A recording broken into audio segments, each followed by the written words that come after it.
Hello everyone, and welcome to Adding, Subtracting, and Simplifying Complex Numbers. You may also hear these called imaginary numbers. Now, since we cannot take the even root of a negative number, we have what we call imaginary numbers. So I square equals -1. That's our imaginary number. I square equals -1. And that allows us to simplify square root with a negative underneath it. So if there's a negative number underneath the square root or a negative sign period, then we can change that negative, which is understood to be -1, to I square and then simplify. Now after we start simplifying, and if we end up with an I square outside of the radical, then we change it back to a -1 and continue to simplify. Now anytime we have a constant and number with the variable I with it, then we write it in the form A plus BI, the constant plus the I term. Or it could be A minus BI.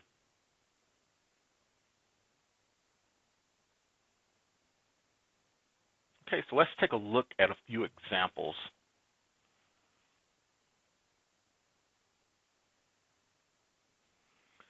All right, so we know there's no real number solution for taking the square root or any even root of a negative number. However, we can use our imaginary numbers to simplify a problem like the square root of -24. Now, I mentally look at this as if it's 24 times -1. Now, in the previous screen, we just stated that -1 underneath the radical, that's the same thing as I squared. So now I can rewrite this as 24 times I squared. Now I can take the square root of I squared, but I can also simplify 24 because we have a perfect square that will go into 24.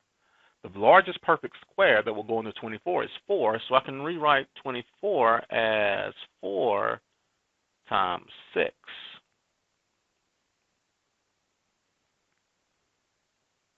Now let's simplify.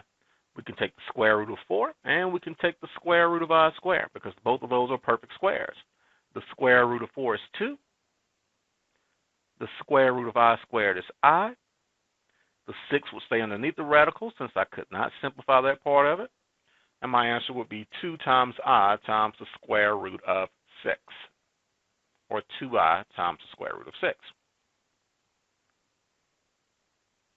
So again, if you have a negative underneath an even root or a square root, then change that negative to I squared.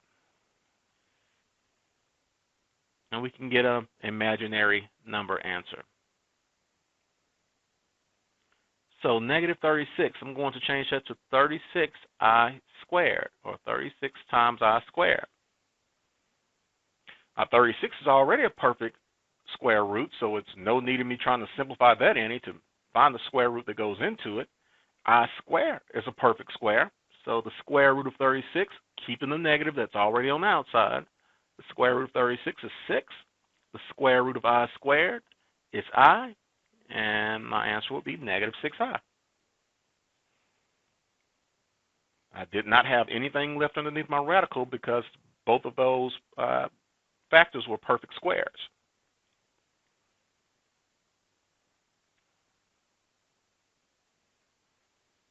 Okay, adding and subtracting when dealing with imaginary numbers.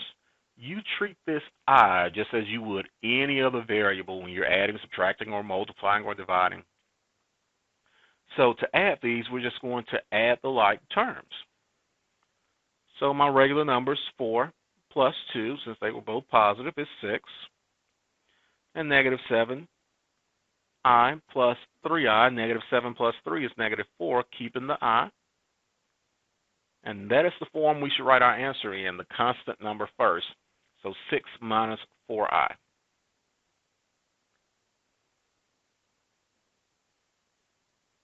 Now, when you subtract polynomials, remember you have to change the signs of the polynomial that's being subtracted and then combine the like terms. So the 6 plus 5i would stay like it is. That will become a negative or minus 8, and then plus 1i. And then combine your like terms. 6 minus 8 is negative 2. Positive 5i plus 1i is positive or plus 6i. So negative 2 plus 6i would be my answer for that one.